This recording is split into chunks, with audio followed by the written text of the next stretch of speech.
Visa නැති විදේශිකයෝ බුරුතු පිටින් business වල සමහරු පොඩි කඩවලත් වැඩ ඩේලි මිරර් ඇසුරෙන් සටහන. ඊශ්‍රායලයේ ඉන්දියාව රුසියාව සහ යුක්‍රේනයේ වැනි රටවලින් පැමිණෙන විදේශිකයන් වැඩි පිරිසක් ශ්‍රී ලංකා සංචාරක සංවර්ධන අධිකාරිය නිකුත් කර ඇති වීසා මාර්ගෝපදේශ උල්ලංඝනය කරමින් ව්‍යාපාර කටයුතු වල සහ රැකියාවල නිරත වන බව වාර්තා වෙනවා. ජපන් රැකියාවේ විශ්වාසී සන්නාමය සහස්ත්‍ර මහනුවර 1340 අංකයට දැන්ම අමතන්න.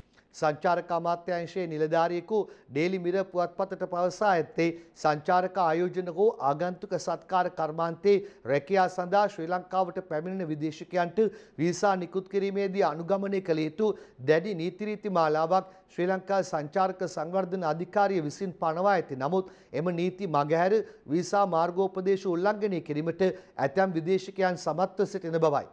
වීසා නිර්දේශ කිරීම සිදුවන්නේ ශ්‍රී ලංකා සංචාරක සංවර්ධන අධිකාරිය මගින් සූපවේදීන් කළමනාකරුවන් සහ චිකිත්සකයන් වැනි කාණ්ඩවලට අයත් විදේශිකයන්ට ආගන්තුක සත්කාර කර්මාන්තයේ සේවය කිරීම සඳහා යයිද එම නිලධාරියා පැහැදිලි කිරීමක් කළා තිබෙනවා.